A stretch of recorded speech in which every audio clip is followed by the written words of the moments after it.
بسم الله الرحمن الرحيم. متابعين الأعزاء، السلام عليكم ورحمة الله وبركاته. كأني برسول الله صلى الله عليه وسلم في فراشه الأخير وهو يأمر المسلمين أن يكون أبو بكر الصديق هو الإمام المقدم قائلا: ويأبى الله والمؤمنون إلا أبا بكر. لذا وجدت أن من اليمن أن أبدأ بأبي بكر، فهو أعظم إنسان بعد الأنبياء، فهو أول من سيدخل الجنة من البشر بعد الأنبياء، بعد أن كان أول إنسان حمل شعلة التوحيد التي تركها الأنبياء لينير بها ظلام الدنيا في مشارق الأرض ومغاربها. ليكون هذا الرجل صاحب السبق في تحمل عبء الدعوة التي أوكلت لأول مرة في التاريخ إلى البشر العاديين دون الأنبياء.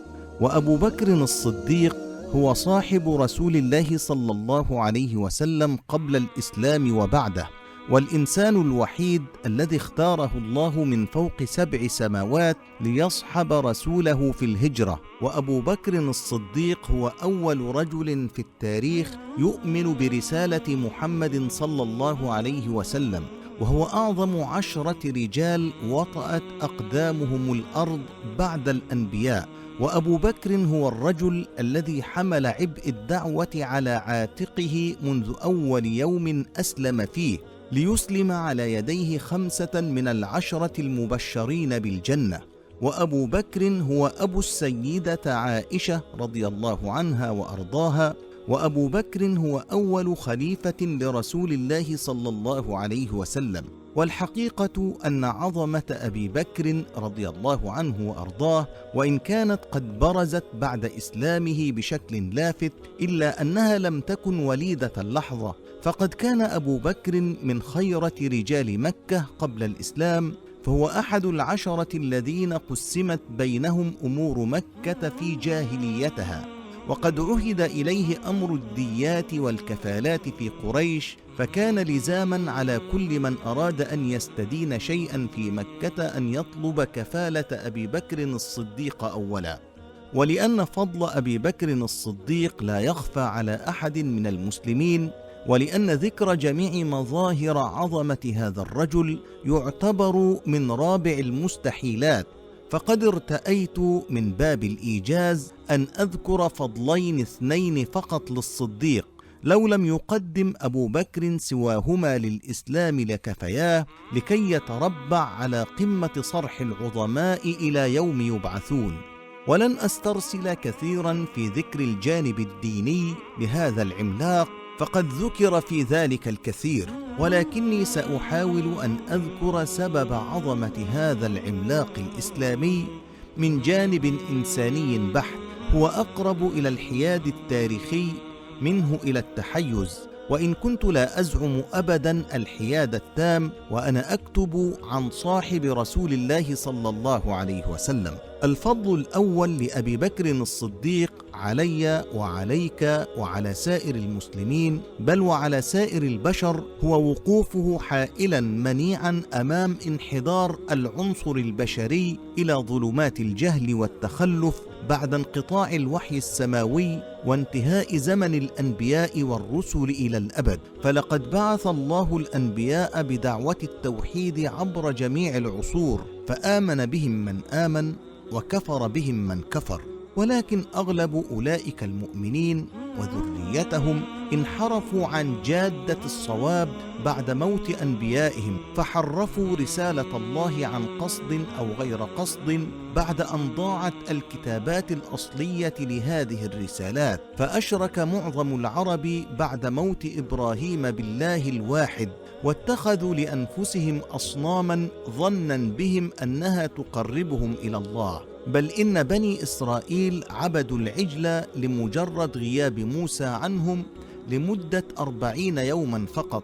واتخذ قوم نوح أولياء الله الصالحين أربابا من دون الله بقصد أو بدون قصد، ظنا منهم أنهم يتقربون بذلك إلى الله، فصارت المرأة تدعو الأموات دون الله لكي يرزقها بالذرية، وصار الرجل المهموم يذهب للميت لكي يفرج عنه الغم والكرب، بل وصل الشطط ببعض الناس لكي يطوفوا حول قبور أنبيائهم وأولياء الله الصالحين، فصاروا للكفر يومئذ أقرب منهم للإيمان.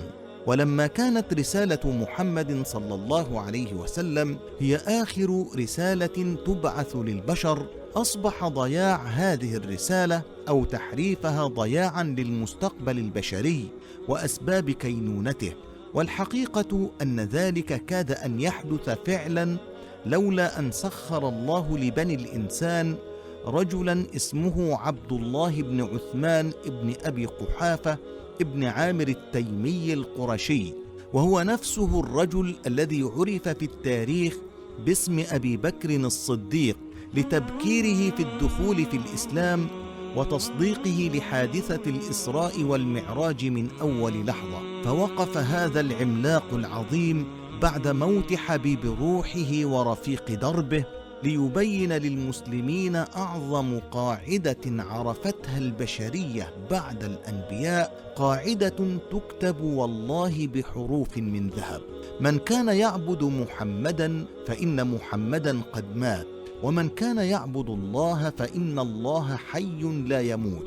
الفضل الثاني لأبي بكر يكمن في انتصاره على جيوش الروم والفرس في آن واحد، فقد حاول رسول الله صلى الله عليه وسلم في حياته أن يصل برسالة التوحيد إلى شعوب العالم بأسره، وفعلا قام باستخدام الوسائل السلمية في دعوة البشر، فأرسل رسله إلى ملوك الأرض برسائل تدعوهم إلى عبادة رب الناس وترك استعبادهم للناس، إلا أن أولئك الملوك رأوا في الإسلام ما يتناقض مع ظلمهم وجبروتهم على شعوبهم المستضعفة، فقاموا بقتل الرسل وحجب رسالة الإسلام عن شعوبهم المستضعفة، فأعلنوا الحرب على الله ورسوله. فمزق كسرى الفرس المتغطرس خسر الثاني رسالة أعظم إنسان عرفته الأرض، وأوعز إلى عامله في اليمن باعتقال رسول الله صلى الله عليه وسلم. أما إمبراطور الروم أغسطس هرقل فقد حارب الإسلام رغم إيمانه بصدق نبوة محمد صلى الله عليه وسلم، كما سنرى لاحقا في خضم هذه الفيديوهات. لذلك قام أبو بكر الصديق جزاه الله كل خير بعمل لم يسبقه إليه أحد في تاريخ الفاتحين. فالمعلوم أن ثمة قاعدة عسكرية ثابتة منذ قديم الزمان ما زالت تدرس في الكليات العسكرية الحديثة، ألا وهي تجنب فتح أكثر من جبهة واحدة في القتال العسكري. فلقد انهزم نابليون بونابرت عندما فتح جبهة ثانية مع روسيا القيصرية، وتمزق جيش أدولف هتلر شر ممزق عندما فكر في فتح جبهة ستالينغراد الشرقية. ولكن أبا بكر الصديق كان هو الإنسان الأول في تاريخ الأرض الذي كسر هذه القاعدة العسكرية بقتال جيوش أكبر إمبراطوريتين في الأرض في نفس الوقت. فبعد أن رفض أباطرة الفرس والروم السماح لدعاة الإسلام بنقل رسالة التوحيد للشعوب المستضعفة، قام أبو بكر الصديق بتسيير كتائب النور بفرسان جلهم من أصحاب محمد بن عبد الله، فدك الصديق حصون كسرى على الجبهة الشرقية بجيش تحت قيادة البطل الأسطوري خالد بن الوليد، وزلزل أبو بكر ديار الروم على الجبهة الغربية بجيش تحت قيادة العملاق أبي عبيدة عامر بن الجراح. وما هي إلا ثنيات قليلة من إعلان أبي بكر الحرب على أعظم إمبراطوريتين عرفهما التاريخ في وقت متزامن، حتى أصبحت دولة الإسلام الدولة الأولى في العالم بأسره. الجدير بالذكر أن أبا بكر الصديق رضي الله عنه وأرضاه لم يكن آخر من كسر تلك القاعدة العسكرية، فلقد قام قادة آخرون بكسرها بكل نجاح، جميعهم بدون استثناء من أمة الإسلام، ليقف علماء التاريخ العسكري عاجزين عن حل تلك الأحجية السحرية. فلقد دارت تلك الأحجية السحرية أيضا حول رجل ظهر في أقصى بلاد المغرب الإسلامي بعد أكثر من 1300 عام من موت أبي بكر الصديق. فلم يكتفي ذلك الرجل بقتال إمبراطوريتين فقط، بل قام بقتال أعظم 3 إمبراطوريات في العالم آنذاك. فمن يكون ذلك الرجل العظيم الذي أنجبته أمة الإسلام، والذي أصبح اسمه رمزاً لثوار العالم في الأرض كلها؟ وكيف استلهم منه ثوار آسيا وإفريقيا وأمريكا اللاتينية معنى الكفاح؟ وكيف اعتبره ثوار فيتنام أستاذاً لهم في معركتهم ضد الإمبريالية العالمية؟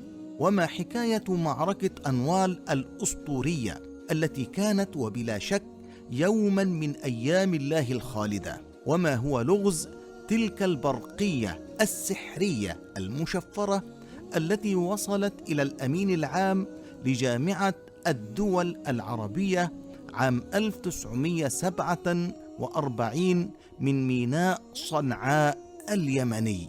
حول هذا الموضوع يكون الفيديو اللاحق بإذن الله تعالى. أرجو أن تكونوا معنا، كما لا تنسوا أن تتركوا آراءكم وتعليقاتكم أسفل هذا الفيديو. وإن كانت مادته قد أعجبتكم لا تنسوا الإعجاب بالفيديو والاشتراك بالقناة وتفعيل الجرس ليصلكم كل جديد. دمتم بخير، والسلام عليكم ورحمة الله وبركاته.